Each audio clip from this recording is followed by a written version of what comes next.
சிரிக்காத போட்டோ. சிரிக்காம இப்ப நான் இப்படி கையில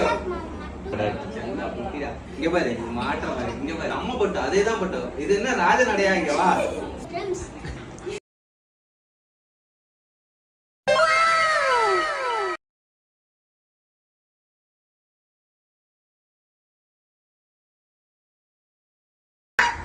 வீடியோ காலா தாத்தா அப்படின்னு.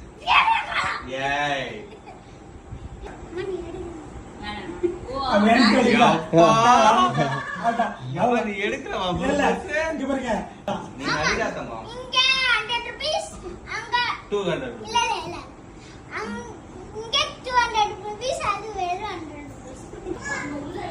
ஓகேவா? இது கரெக்டா இருக்கா? இப்ப என்ன தெரியுமா சொல்லுவேன்? சிரிச்சுட்டு அப்படிதான் நிக்கியா? ஏய் இது நான் இன்னும் பாடவே இல்லை. ரெடியா? சொல்லு மித்ரா. மித்ரா வந்து நிறைய பேர் மித்ரா